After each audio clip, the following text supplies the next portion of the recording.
We're still in the first month of the college basketball season, and fans are already criticizing Baylor Bears NBA prospect VJ Edgecombe. Edgecombe joined the Baylor Bears as one of the most highly touted prospects in the entire nation. 6'5" guard was the best high school player in the state of New York last season, and the fourth-ranked recruit in the country.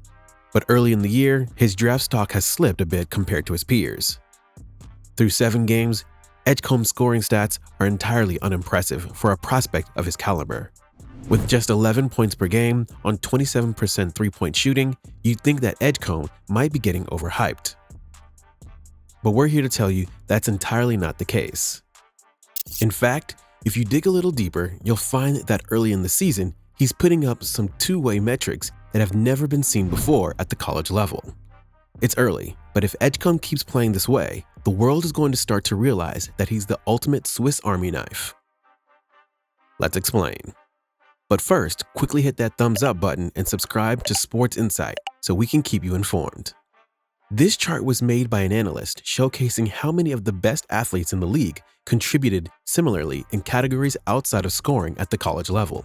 Specifically, offensive rebounds, assists, steals, and blocks combined are high indicators that players are highly athletic and make their teams better. Well, duh. This isn't rocket science, but just let us get to our point.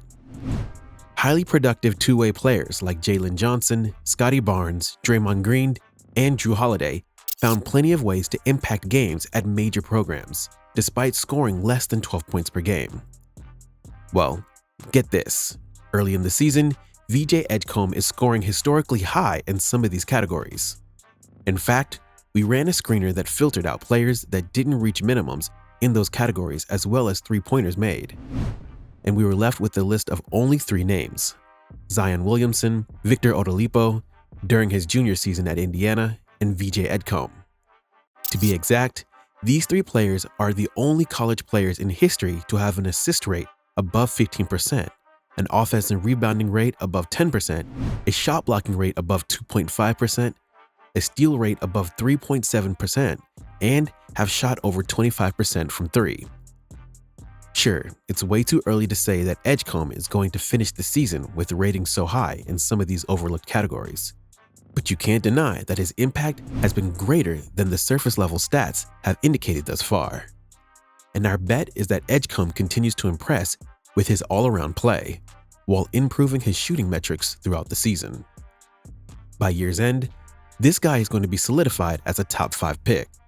For instance, Edgecombe moved to the US from the Bahamas in the 9th grade. During his junior and senior years of high school, he shot close to 40% from 3 on high volume. And recently, Edgecombe shot a combined 5 for 11 from 3 in back-to-back games against Tennessee and St. John's, 2 formidable opponents. It's just a matter of time before the ball starts going in for Edgecombe, a player who made a name for himself playing for Bahamas at the Olympic qualifiers last year. The Bahamas had a starting lineup consisting of 3 NBA players: DeAndre Ayton, Buddy Hield, and Eric Gordon, as well as Edgecombe. And VJ Edgecombe seriously impressed, showing he was capable of hooping with the best of them. These are Edgecombe's stats through 4 tournament games. He brought tons of energy, throwing down electrifying dunks, picking pockets, and stealing possessions off the offensive glass. Edgecombe impressed his teammates as well as fans in attendance.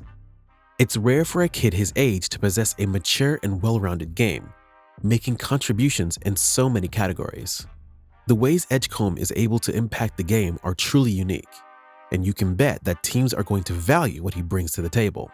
He might be the best athlete in the class and has the perfect frame to be a pure starting shooting guard. While many scouts are comparing Edgecombe to Victor Oladipo due to his elite athleticism and two-way impact, it would be a stretch to say that Edgecombe possesses a bit of Dwyane Wade in his game. Though they have slightly different frames, Edgecombe being a little more wiry and Wade stockier, both players have the explosiveness to make a difference as shot blockers and rebounders from the guard position. We're not saying Edgecombe will be nearly as good as Wade. In fact, Edgecombe could be the best player in his draft class and still not be nearly as good as Wade was in his career.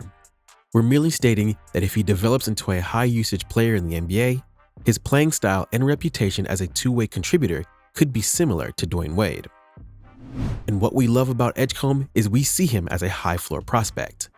Obviously, at the top of the draft, you're looking for the guy who can lead your team and become a top scorer.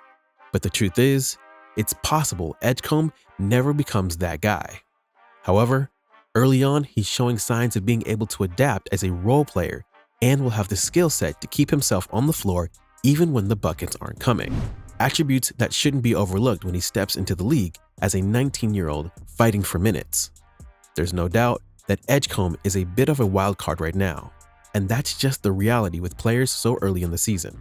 But we're keeping our eyes open for much more than scoring totals this season to see if he can make history. If Edgecombe can keep his rebounding and shot blocking rates up where they are right now, once he gets into conference play, that alone will put him in historical company for a guard prospect. And he remains one of the most exciting prospects that we'll be keeping our eyes on all season long. But we want to know what you guys think. Where will Edgecombe end up going in the NBA draft? And what kind of player will he become at the highest level? Let us know in the comment section, and don't forget to subscribe to our channel for more sports news and insights. Thanks for watching, and see you next time.